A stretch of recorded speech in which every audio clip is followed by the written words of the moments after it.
Fit or Misfit. Nata Edwards joins us again to talk about the NBA draft prospects and whether they make sense on the Charlotte Hornets roster. That's all today on Locked On Hornets. You are Locked On Hornets, your daily Charlotte Hornets podcast. Part of the Locked On Podcast Network, your team every day. In a minute, cuz we live.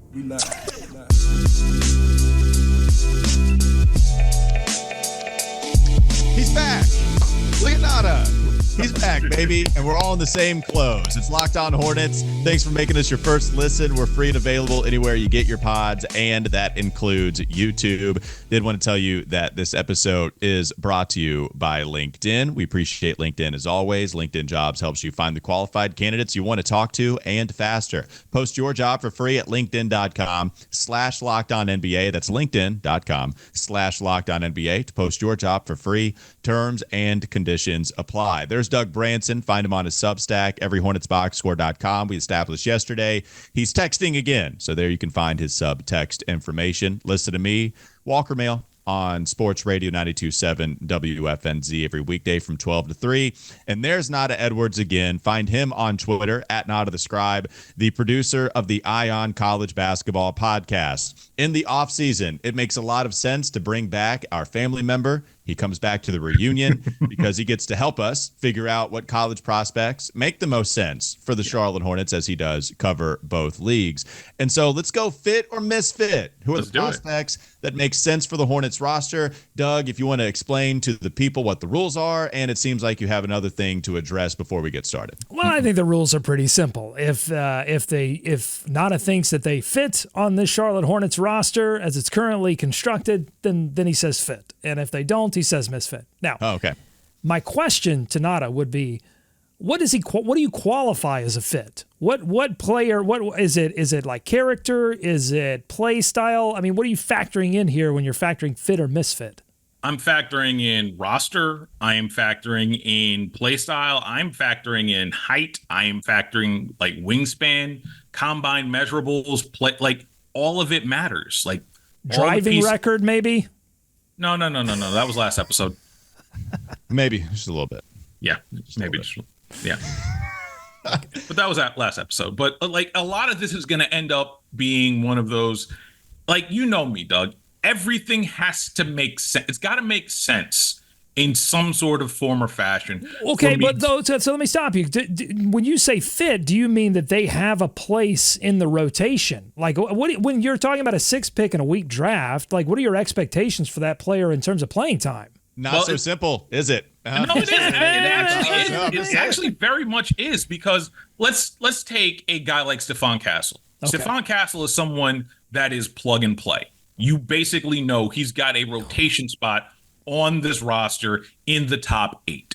A guy like Donovan Clingan, it makes a little less sense in one regard, and in another, because you don't trust the back of Mark Williams, he makes more sense.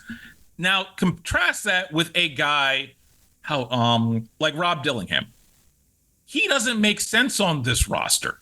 He is 6'1", 170 with bricks in his pockets, and he basically clogs up a spot when you start thinking about the fact that the Hornets have, I believe, either 5 or 6 guards that are under 6'4" on this roster. And you have to question his basketball IQ if he's playing with bricks in his pocket. That doesn't make any sense. I don't know why you would do that. It doesn't make any sense, maybe unless you're putting him in your shoes to make you taller. But other than that, I have zero clue. Doug, go ahead. Who are some of the prospects? I know he gave us a tease, but what are some of the prospects here with the fits in the middle? So I think Stephon Castle is a fit, right? Can we just declare him a fit? Obvious fit. That's crazy to me, because he says he wants to play point guard. Last time I checked, at least for now, the Hornets have a point guard on the roster named LaMelo Ball, and they're about to pay him a lot of money. All his bluff. All the bluff. If he is there, you draft him and then ask him if he's read the CBA. All the bluff. And then you call Charles Lee and say, make sure you have Taekwondo lessons. Like, get ready. Basically. Because there might be a future scuffle. At this point, I understand that Stephon Castle feels like he should be more on ball, and there's part of it that is very, very admirable. At the same point, this sounds like a lot of agent speak. This also feels like one of those things where, like, I don't know if you've seen Ice Age. I'm specifically Ice Age 2, where you have the Queen Latifah character that thinks that, like, that's the woolly mammoth that thinks that they're a squirrel. Like, you may think that you are indeed a squirrel, but you end up being a woolly mammoth. Like, you can't control these type of things. So you may think you are a point guard. You might not actually be a point guard at the next level. You might be a wing. That's okay. Go out there and play and make money, kid. And look, if Stephon Castle can come in and prove that he can be an elite point guard, then, 4, 5, 6 years down the line, that could actually be a benefit to the Charlotte Hornets. So I think you got a point there. Or not even elite, right? Just have that capability, and now you have both identities that you can take on whenever you hit the court, right? So I'm totally with you. That I do view it somewhat as a decent thing if he has that confidence level. As long as he doesn't only want to play on ball, then maybe we can do the spin zone thing and say, wait, this is actually a good thing that Stephon has that kind of confidence, and he can come in, give you some secondary ball handling. If even if that's the high end outcome, secondary ball handling is a good thing. Being able to move the basketball, high IQ, put it on the deck, and not turn it over, great stuff. So I'd be okay I've already written him off. He's off. He's off my board. He's not allowed in the board anymore. If he tries to, his name's not on the list. If he tries to get in, if he tries to sneak in, we'll find out. We're kicking Stephon Castle out of the Hornets big board club. For shame. But I'm glad that you've labeled him a fit here. Can I have one more question about Stephon real quickly, Nata? Size. Does that concern you at all? Because I know you also subscribe to the idea of wanting Brandon to play 2 as his primary position. Does the size of Castle bother you? No, because simply because this is a weak draft, as we have pointed out. Mm-hmm. I am looking for things that translate in to the NBA at this point. If you can tell me there's a 6'7" guy that has a decent wingspan that can guard multiple positions, even if I don't expect him to start. I don't think he may not ever start. He may end up being a KCP down the line, but I'm not expecting him to start day one because, again, that's just foolish, especially as we say, top 10 pick in a weak draft. I am looking for the guy that has the most intangibles to build upon.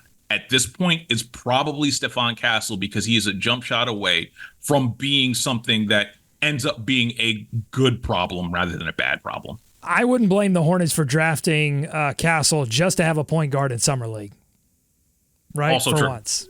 Once. The starting point guard's only played, 60 games in the last 2 years? That's not necessarily a bad, if you draft him and it's hey, we have a point guard that's unreliable. We have to kind of draft him. He might have that opportunity. Do we go rapid fire more so in the next segment, Doug, or do you have one more to feed to Nata? Well, we know Dillingham, that's a misfit, right? Yes. All right, let's go. Next segment, we'll get more fits and misfits in this NBA draft. Okay, that's your yes on Dillingham. That's it. We'll move on. We have more prospects to get to coming up next on the Locked On Hornets podcast. Don't go to sleep on the Hornets just yet.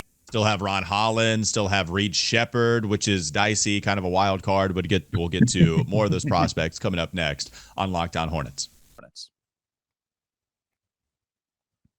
This episode is brought to you by LinkedIn. When you're hiring for your small business, you want to find quality professionals that are right for the role. That's why you have to check out LinkedIn Jobs. LinkedIn Jobs has the tools to help you find the right professionals for your team for faster and for free. LinkedIn isn't just another job board. LinkedIn has a vast network of more than 1 billion professionals, which makes it the best place to hire. It gives you access to professionals you can't find anywhere else. And LinkedIn does all that while making the process easy and intuitive. It's so easy, folks. Just go to LinkedIn Jobs and you yourself can be successful, as many small businesses are. Hiring is easy when you have that many quality candidates. So easy, in fact, that 86% of small businesses get a qualified candidate within 24 hours. LinkedIn knows that small businesses are wearing so many hats and might not have the time or resources to hire. 2.5 million small businesses use LinkedIn for hiring. Post your job for free at linkedin.com/LockedOnNBA. That's linkedin.com/LockedOnNBA to post your job for free. Terms and conditions apply. More Locked On Hornets coming up next. You are the keeper of the Sicko Satchel, the Sicko.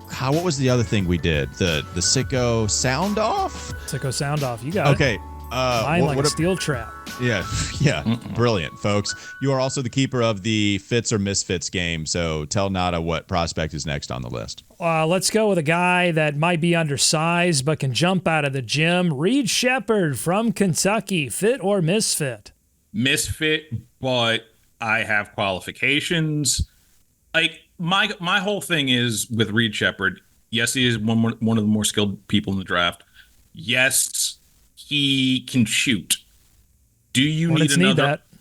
Hornets need that. Do they need another undersized 6'3" guy? Like, if you think he's Jamal Murray, cool.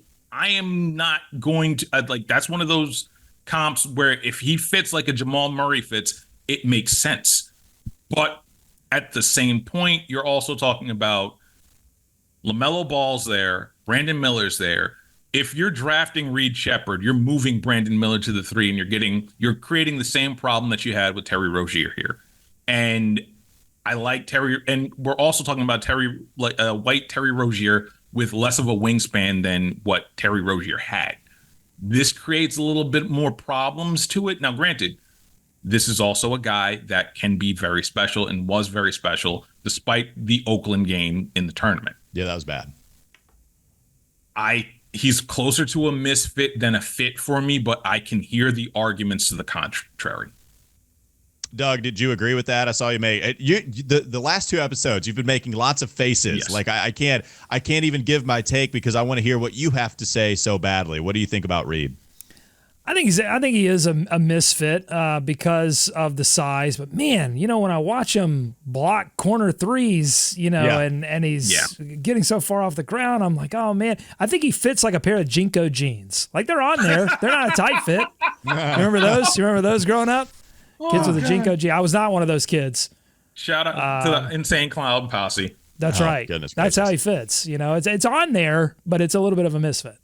Yeah, man. It sounds like we're all intrigued, but we also I'm so with you guys on this. I think I lean more so misfit, but I will be pretty excited if they take him because there are a lot of things to like. I still would not take him over I think right now I'm probably leaning more Ron Holland. I'm leaning more Stephon Castle too, but the 42-inch vert, the defensive prowess that he can bring, the over 50% three-point shooting on 4 attempts per game. Like, is this just one, especially when we talk about a weak draft, does the guy do a lot of things that bring him to a high floor that you just say, even if you're not a starter, we're bringing you in our system and we're going to figure it the bleep out? Because in a draft that we're so unsure of a lot of stuff, man, I can't let that guy go to the wayside. It would be easier. I think it would be more of a fit. The size is concerning for sure. I don't like the size. Even the wingspan is bad. Like the measurables aren't good. It would be a lot better too if LaMelo Ball if he defended to his size, which he doesn't. Like there's not a lot of functional strength when we talk about LaMelo being 6'7" or 6'8". Offensively, you would actually hope that it comes into play a lot too. But other than getting in passing lanes and deflecting some basketballs here and there, I would feel a lot better if LaMelo could just absorb whoever was the 2 guard, and then you put Reed on the 1. But LaMelo, you're hiding a decent amount, and opposing offenses attack LaMelo constantly. I just don't. The defensive backcourt fit, that's where I struggle. But yeah, I am intrigued. I'd be lying if I say I wasn't. I'll say, like, if Castle's off the board, if Holland's off the board, and if Klingen's off the board, then I would be okay with Reed. But if they pass on any of those 3 guys for Reed Sheppard, then I have major questions. But if they pass on, look, if they take Buzelis over Reed, then I think that would be a mistake. Because I think Reed right now has like legit scoring thing that you can use right now, and Buzelis, I think there are a lot more questions there. So please ask me about him next. Okay, please. Buzelis, fit or misfit? He's also one of those Jenko misfit. I think he's closer to misfit than fit. He's got the size. He's theoretically got the shooting ability, but for me, he is a 3 that is too slow and not strong enough to get to a spot. And then he's a 4, and we're really not sure that he's strong enough to defend his position. And how does he score at that? And 4s end up being kind of pivotal defensive guys, and I don't see that with Buzelis right now. That's a guy that if you're drafting him, and I'm going to say, I need to preface this now, this is probably going to be one of those classes that's going to spend more time in the G League than any other class before it. Buzelis would be somebody that I would heavily, I would do similar to what they did with Mark Williams. You are going to learn our system. You are going to learn it in Greensboro, low stakes, get your shots up. And then by December, by January, hopefully you're ready. And then we can start unleashing you, because I think there's a lot missing with that kid. And I don't think that he's ready. And you have to draft him knowing that he's not going to be ready yet. All right, there's Misfit or Fit or Misfit. Mine like a steel trap. There it is, showing up once more. We can maybe get to some more prospects on the other side. Doug, I have to ask you, though, before I tease it, do you have another mock draft for the people? I do. This one's from Bleacher Report, Wasserman. Okay, big one. All right. Mm-hmm. All right, we got a Wasserman mock coming up next on the Locked On Hornets podcast. Don't go to sleep on the Hornets just yet. I don't think I've done it yet. Maybe. It's probably new. I think there's. I was about to say. I think there's one Wasserman mock that you've done, but maybe he's. This one's updated. Trust me. Okay, all right, we will trust you. Yeah, we do the beautiful thing where we combine Fit or Misfit and the mock draft. Whoever Wasserman has the Hornets selecting, Nata will tell us if it's a fit or not. That's still to come. Last segment, Locked On Hornets. Today's episode is brought to you by our friends at eBay Motors. Passion, drive, and patience, the formula for winning championships, is also what keeps your ride or die alive. eBay Motors has everything you need to maintain your vehicle and level it up to peak performance: superchargers, roof racks, exhaust kits, LED headlights, and more. Whether you're into speed, power, or style, looks like Zach Eady may have it all. eBay Motors has you covered with over 122 million parts for your number one ride or die. You'll always find exactly what you're looking for, and with eBay Guaranteed Fit, your part is guaranteed to fit your ride every time or your money back. Because with eBay Motors, you're burning rubber, not cash. With all the parts you need at the prices you want, it's easy to make your car the MVP and bring home huge wins. Keep your ride or die alive at ebaymotors.com. Eligible items only. Exclusions apply. eBay Guaranteed Fit only available to U.S. customers. Doug brings another mock draft to the table, one that we absolutely, no question about it, have not given you already. It is updated, and that is for sure. You don't need to fact check us on that. Doug, what's the mock? Now, this is from Wasserman on Bleacher Report from May 21st, 2024. I'm going to run these down. I'm going to count it down to number 6. And Nata, you tell me one-word answer: fit, misfit. Number 1, Atlanta Hawks. They're going Reese Shea. They're not going Sar. What do you think? Fit, misfit? Fit, size, basically the size fits. All right, Alex Sarr goes number 2 to the Wizards. Misfit, but because I don't think he's going to end up being a center. Wow. 3rd overall, Donovan Clingan, fit or misfit? Absolute fit, probably the best fit for the Hornets outside of Castle. Number 4, San Antonio Spurs select Nikola Topic, fit or misfit? Misfit, because it sets off a whole political bomb that I don't think you want to do. A political bomb? The rules are we move on after one sentence, but what is the international crisis that we've got? Tried explaining to LaMelo Ball why you drafted a point guard in the top 6. Okay, number 5, Detroit Pistons, Stephon Castle, who says he's a point guard. Absolute fit. You deal with it anyway. So you deal with it with Castle, but you don't deal with it with Topic.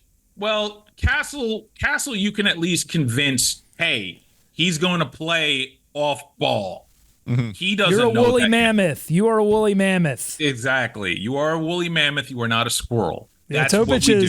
Topic is 6'6", 198, and Stephon is 6'6", 210. There's a little bit of a difference, and also we've already seen proof of concept with him playing off ball. Yeah. Okay. And number 6 overall, we've already done this one. Charlotte Hornets select Reed Sheppard, according to Wasserman. Reed Sheppard's underwhelming measurements were expected. His 42-inch max vert were bigger, pleasant surprises that may have alleviated some concerns. His offensive fit in Charlotte does seem strong. The Hornets can pair Sheppard with a 6'7" guard and playmaker in LaMelo Ball and a big scoring wing in Brandon Miller. Sheppard ultimately seems well-liked by executives, particularly after interviews in Chicago. The question is, if teams in the top 5 see enough upside to consider him. His player comp is Dante DiVincenzo, who was a 30 threat in the playoffs these past I mean, the Knicks are eliminated, but he was he was very good. The last thing I will bring up on the Reed Sheppard fit is you take a look at all the teams that are left.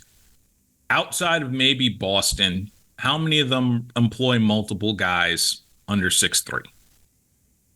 If you're talking about building a playoff contender, championship contender, the idea needs to be your backcourt's probably got to be no shorter than 6'4", 6'5", with a decent wingspan to it. Reed Sheppard doesn't fit that algorithm, honestly. And also what I would say to folks who are like, yes, but Brandon Miller has to be a 2. We want Brandon Miller to be a 2. That does suppose that the Hornets could fill out the 3 and the 4 with size as well. That, we don't know if they are even going to pursue or be able to bring back Miles Bridges, which would leave 2 holes now in your roster if you wanted to make Brandon Miller a 2.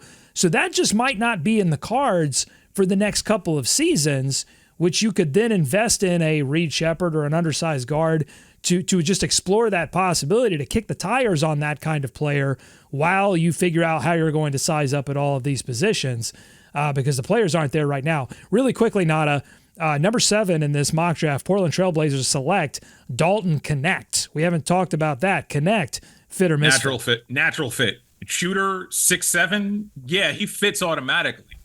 Like, that's a guy that has positional fit, is a dynamite scorer, at minimum is good Joe Harris. Like, I think that's an absolute fit. And anyone that wants to argue otherwise and says, how is Dalton Connect a fit, but at the same time, Reed Sheppard not a fit? One's 6'7", the other is 6'3". Yeah, size is different here. So, and the size is the big deal with how we're trying to fit some of these guys onto the Hornets roster. And also, when Doug, you bring up, well, they could do something differently at 3 and 4 and bring some more size, whatever. Yeah, also, like, I know Steve Clifford felt Brandon Miller was at his best when he was playing shooting guard, but you hired a new GM in Jeff Peterson, and maybe he has different looks on Brandon Miller, and same thing with Charles Lee. Like, I don't know what Lee's opinion is on what Brandon Miller's best position is, and we know that Brandon can play both. So you have a little bit of flexibility there, and we don't know exactly what these guys view as the ceiling for Brandon and at what specific position. So yeah, we'll see once these guys come aboard. Anything else, Doug? I've got a couple of Sicko Satchel questions we can do. Let's do it. All right, what you got? All right, this one, and I should have put the names of the people. Well, I don't have a name for this one because this one comes from the subtext. I only have a phone number, but this one was from Twitter, and you know exactly who you are because I told you I was going to make this a Sicko Satchel question. So this one is, what are the chances that Charles Lee can snag D. White away from the Boston Celtics and bring him over to the Charlotte Hornets? Go ahead, what are the Nata. chances? Give me a percentage. 75%. I love it. That's a huge percentage. Here's my only thing with that, though. I was just perusing the box score of their latest playoff victory, which was they got by Indiana just barely. Yes. And I was looking at their bench, and they're only playing 3 guys, and none of those guys are all-stars. Nope. I don't feel like Boston can lose a lot of talent right now. Well, and also, okay, so he's on the books at $19 million for 2024, 2025. So he's not a free agent. If you're to get Derek White, you're going to have to trade for him. So I don't know how plausible that would be if he was a free agent. But that's what I'm saying. Like Boston, I mean, right now their bench is Peyton Pritchard, Sam Hauser, and Luke Cornett, the Hornet killer. I mean, they got a bunch of CPAs coming off the bench. They do, but what I would also point out is that aren't they they're like a first to second apron team. And remember, they extended Drew Holiday. They're not going to have the money to bring him back. I think it's a better chance than people seem to think it is. As long as they keep their powder, as long as the Hornets keep the powder dry on the salary cap, I think it's a better chance than people want to admit at this point. Well, and the Drew Holiday thing is interesting to me just because that's who Charles Lee has worked with the most. That was a player that he worked with a lot in Milwaukee, and then they just so happened to end up together in Boston too. I'm interested in that kind of conversation. If Boston wanted to trade Drew Holiday at this high clip, because of Charles Lee's relationship with Drew Holiday, is that the guard we should be talking about to pair alongside a Melo? And then you do this. Yes. Okay, he's old, but he really helps us right away. I don't know how much he helped the Celtics offensively this season, but could there be a role at like a mini Kyle, maybe like Kyle Lowry going to Miami type of old guard feel? Wait, I don't know. So maybe that would be something because of that relationship. I would wear the B suit if Drew Holiday came here. Wow. We talked about this. Remember, there was like some Drew Holiday discussions this past offseason when we knew Portland was willing to move off of him. We talked about how much of a fit it would be. This team needs grown-ups. Let's add more grown-ups. Drew Holiday is the perfect type of grown-up. Yes, add Drew Holiday. I love Derek White. He was one of my draft roses. You can go back and check the tape from when we were doing mock drafts. I love Derek White. I knew he was going to be a big star, and so and listen, and that took a while for those that are still critiquing me on Scoot Henderson. It took a while for Derek White, but he's these almost flowers 30. They bloom eventually. he's 29 years old. It took until, but when he's 30. You just wait. You wait. I'm just saying, sometimes it takes time. Doug, did you just Coach Boone that situation from Remember the Titans? I only got 7 plays, but they work like Novocaine. Give it a little bit of time and it'll kick in. Did you really just Coach Boone that? Yeah. Like that. Next Sicko Satchel question. What's the worst player you're willing to trade the number 6 pick for? Like, okay, for example, this person asked, if you got a Woj bomb today about the Hornets trading the pick, who is the last player you would be okay getting for that pick? And I guess we're assuming here, just fantasy type of thing. You're getting the player, you trade the pick. There's some salary comp, but it doesn't really matter. It's just player for pick. Josh Giddey. Oh, okay. Wow. You were a lot more ready for that than I was. Doug, have you thought about this longer than I have, and do you have an answer because of it? Like DeJounte Murray? Is that a good answer? Would that be the sort of the? I mean, that's. I would say your standards are high. I mean, he's a good player. He's an all-star, but that's it would mean you're not trading it. I think if you say DeJounte Murray, it would mean you're not trading it. What do you mean that the Hornets are not trading it? No, that you're not. If the worst player you would trade the 6th pick for, basically straight up for the spirit of the game, but with the filler, whatever. Isn't also, I think, look, if you trade a top 10 pick, I don't care how bad this draft is. If you trade a top 10 pick, you better come away with an all-star on a team that doesn't have really any legitimate all-star. Sorry, LaMelo Ball, you were an injury replacement, barely, okay? Uh-oh. You still have to earn it, and your learner's permit, you still got to get that too, apparently. But here's what I'm saying. Here's what I'm saying is that if you trade the number 6 overall pick, you better get an all-star. Or if you don't, then you better come away with a future first rounder. Yeah, no, I hear you. That's fair. All that's fair. I just think that means you're basically not going to trade it, but that's also fine. That's also give us the 6th pick. I'm totally cool with it. All right. That'll do it for Locked On Hornets. Thanks for making us your first listen. Say a player, Walker. Don't be a coward. Say a player. No, you're trying to sneak out of here without doing that. That'll do it. Mikal Bridges. Anything other than Mikal Bridges. Okay. And I'm not doing it. You went to the highest. That's the highest level. It's a 6th overall pick, Doug. It's a top 10 selection. There you go. Although I don't even think Mikal Bridges has an all-star nod under his belt. So actually, you know what? Your standards are still higher than mine. That'll do it for real this time. Thanks for making us your first listen. We're free and available anywhere you get your pods. That includes YouTube. By the way, while you're going and listening to podcasts, listen to the Ion College Basketball Podcast. Nata Edwards produces it. You can also find him on Twitter at Nata the Scribe. Big thanks to him for joining us this week. It was a lot of fun welcoming back an old family member or a real family member. Not old. He's still here. You're not old. Nata, you look fantastic. So does Doug. Find him on his Substack, everyhornetsboxscore.com. Listen to me, WFNZ, every weekday from 12 to 3. Have a great weekend. We'll be back with you on Monday.